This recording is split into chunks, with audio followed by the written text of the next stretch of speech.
My name is Paul Nizinskyj. I'm a Ukrainian Greek Catholic. As Father said, I'm the Communications Director of the Society. Like Father Michael, I'm not a historian or a theologian, but unlike Father Michael, I'm not a priest either, so you'll have to bear with me. Now, this Friday, Pope Leo XIV and Ecumenical Patriarch Bartholomew will meet in Nicæa, now Iznik, in Turkey, of course, to celebrate the 1700th anniversary of the First Ecumenical Council. And from there they will travel to Constantinople, where a joint declaration will be signed, the contents of which at this time we don't know. And this meeting has actually been more than a decade in the making. It was first announced by Patriarch Bartholomew with the late Pope Francis back in 2014. Initially planned for May, it was delayed following the death of the Pope only a few weeks earlier, before being rearranged by his successor. Now, amongst other things, the Council of Nicæa established for the first time a common formula for the date of Easter, and both Pope Francis and Patriarch Bartholomew noted the providence of its anniversary falling in a year when all Christians celebrated the Lord's resurrection on the same day, something which has occurred only periodically for the last 4.5 centuries, at the moment about once every 3 years. Both expressed their hopes that a permanent shared observation could be restored between Eastern and Western Christians, fueling speculation that such an agreement could once again be reached in the ancient city. But why is it that Eastern and Western Christians celebrate on different dates in the first place? Well, the Nicene formula for the date of Easter is both remarkably simple and painfully complex. The bishops gathered by the Emperor Constantine in 325 agreed that Easter would be celebrated everywhere on the first Sunday after the first full moon after the spring equinox, as was the practice in Rome and Alexandria. These astronomical phenomena are significant because the spring full moon marks the beginning of the Jewish Pesach, or Passover, and the Gospel tells us that the resurrection took place on the following Sunday. There's also enormous symbolism invested in the spring equinox as a starting point of the formula, because in the Northern Hemisphere this marks the point in the year whereby the hours of light and darkness are equal, meaning each day thereafter is lighter than the last, echoing Christ's own triumph over the powers of darkness and death once and for all. But knowing exactly when these astronomical phenomena occur is not as easy as it sounds, not least because it depends where on the planet one happens to be at the time.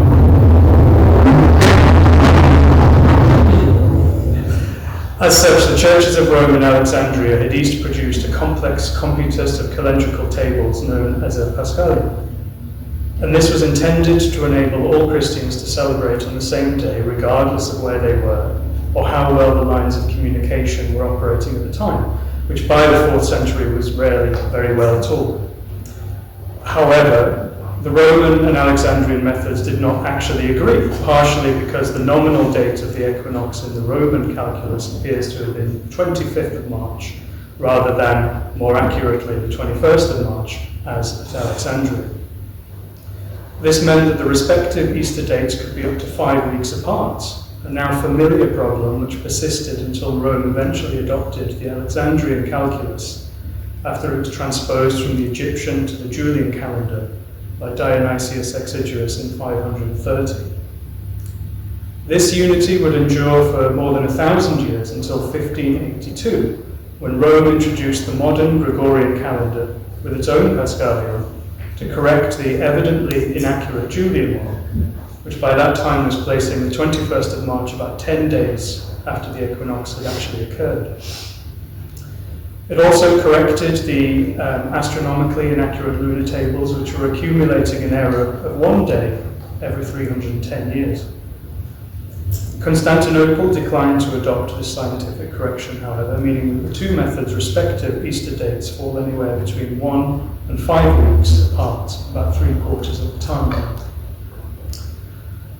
But what could be agreed upon as a common Easter calculation? There's been no clear answer to this question since Pope and Patriarch's predecessors, St. Paul VI and Athenagoras I, began discussions after lifting the mutual anathemas of 1054 some 50 years ago. In 1964, the Second Vatican Council expressed its openness to a fixed Sunday, provided all churches not in communion with the Holy See agreed. Never a likely outcome, but otherwise, concrete proposals have been scarce. This suddenly changed in the autumn of 2024.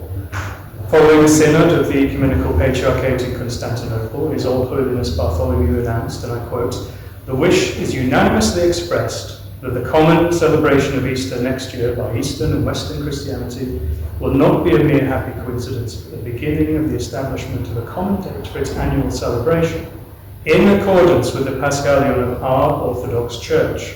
End quote.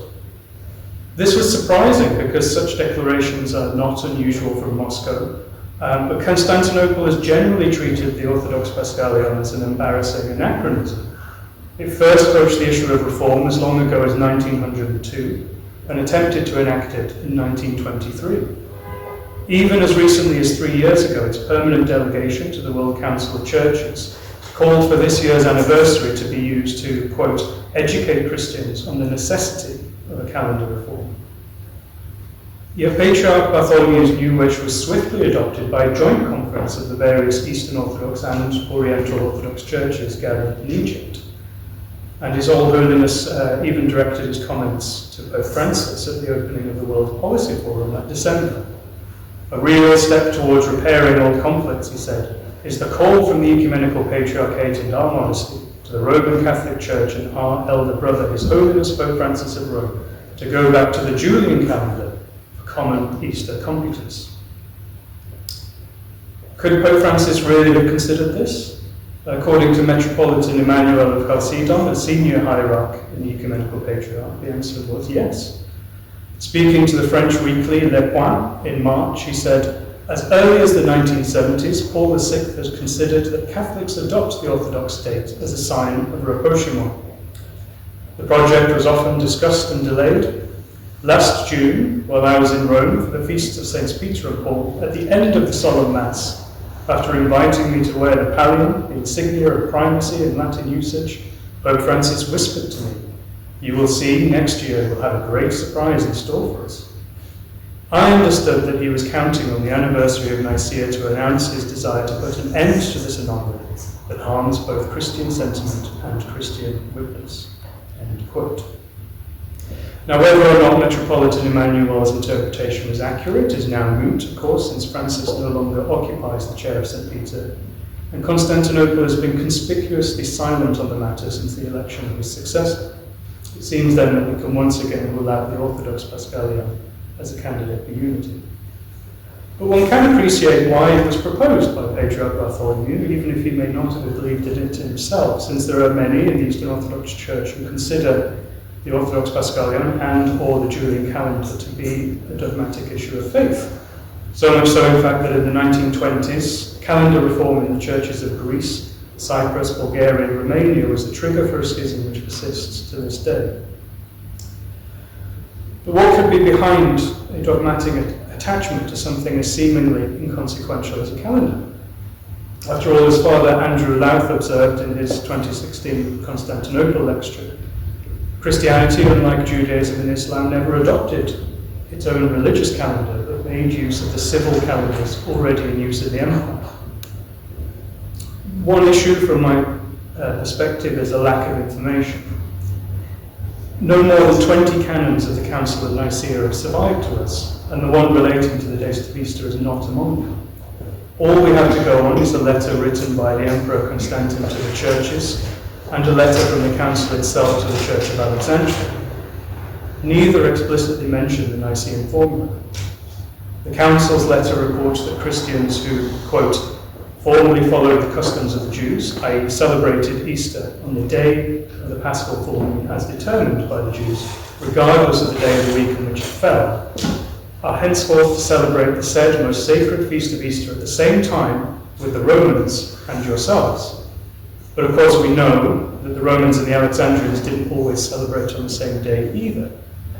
And this fact alone should definitively rule out any one calculation enjoying divine favour. The Emperor's letter is more detailed and clearly establishes that the intention was to produce a formula independent of the Jewish calculus, which at that time was a closely kept secret of the Sanhedrin, and which was subject to error and abuse. To rely on an annual announcement from adherents of a different religion in order to celebrate one's most sacred feast is obviously an intolerable situation. As the Emperor puts it, it is truly shameful for us to hear them boast that without their direction we could not keep this feast. This has given rise to a popular myth among some that Easter must be celebrated after the beginning of the Jewish Passover.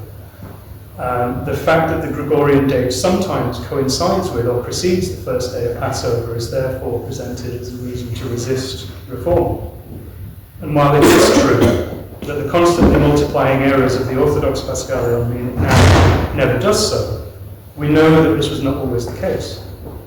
According to an algorithm developed by Professor R.H. van Gent of the University of Utrecht, Easter coincided with the first day of Passover in the years 536, 543, 563, 570, 590, 594, 614, and 743. The point of the Nicene formula was so Christians could celebrate the resurrection without knowing or caring when the Jews celebrate Passover. Ironically, then, this myth leads to the exact opposite of what the Nicene Fathers intended, and in clinging to a broken method puts old calendarists under the same condemnation the Emperor reserved for the Jews, quote, in their blindness and repugnance to all improvements, end quote. If we wish to truly honour the intended legacy of the Nicene Fathers, then we must move away from the unrevised Paschalion, which is now so outdated as to be beyond repair, and once again follow the best empirical science available. Thankfully, a blueprint for this, to which representatives of most of the world's Christians have agreed, already exists. This astronomically determined Paschalion, observing the spring equinox and paschal full moon as viewed from the meridian of Jerusalem, was first proposed and adopted at the Pan-Orthodox Congress of Constantinople in 1923. Unfortunately, there's also something of a vacuum of information around this Congress in the English-speaking world, since its acts and decisions were not translated into English until 2003, and not made widely available until 2019 in this book, published by St. Sebastian Orthodox Press, which I can recommend.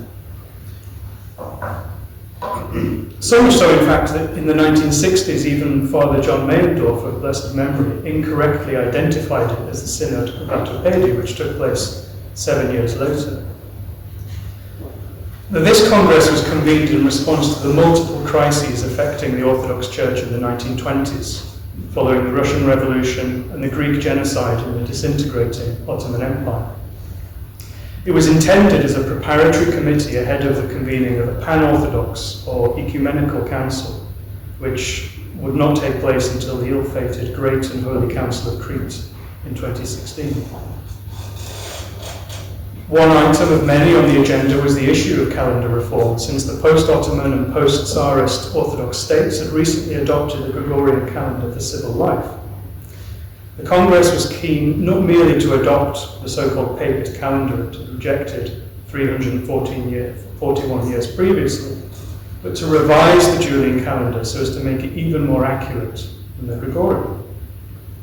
This was accomplished by the Serbian astronomer, physicist and mathematician Professor Milutin Milankovic, whose calendar was so accurate as to only be 2 seconds longer than the tropical year, and behind which our Gregorian calendar will fall by 1 day in the year 2800.